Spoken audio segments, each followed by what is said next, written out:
Great Depression and World War II, 1929 to 1945, Part 1. The stock market crash in October 1929 and the Great Depression that followed put an abrupt end to the era of widespread prosperity that had characterized the 1920s. People's livelihoods, life savings, and property were all vulnerable to the effects of the Great Depression. During the worst of the Great Depression, more than a quarter of the American workforce was unemployed. Many Americans found these to be trying times. The Great Depression of the 1930s was felt all around the world. In many regions of the world, political instability followed economic instability. Dictatorships like Adolf Hitler's in Germany and the Japanese militaries in Japan emerged in response to the political upheaval that ensued. How Americans deal with the Great Depression.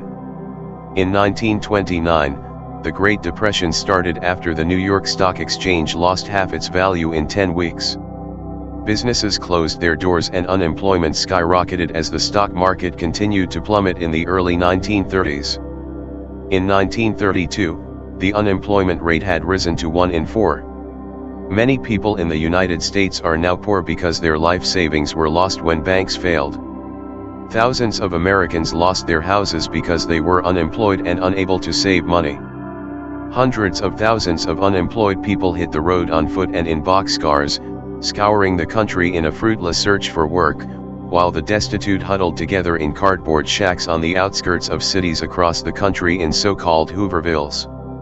Some people died from starvation, but many more suffered from malnutrition.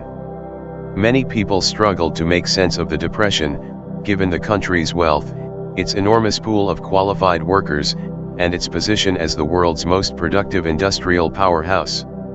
Many individuals also had trouble comprehending the necessity of hunger relief in a nation with such large food surpluses. Culture production during the 1930s and 1940s.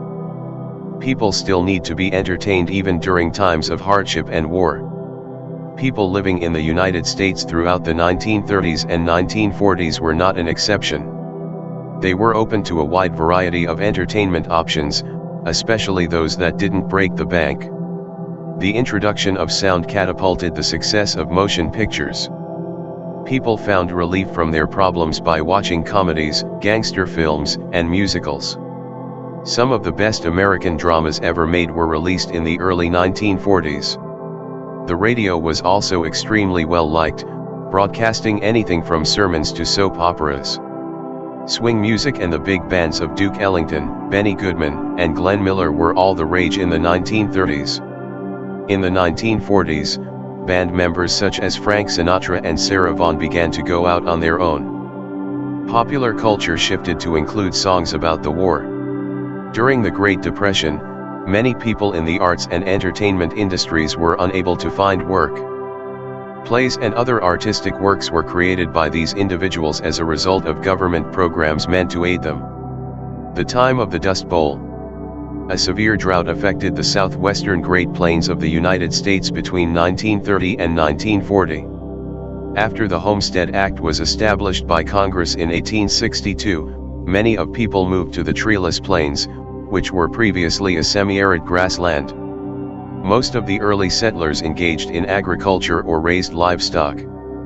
Prairie grasses were plowed to make way for dry land wheat.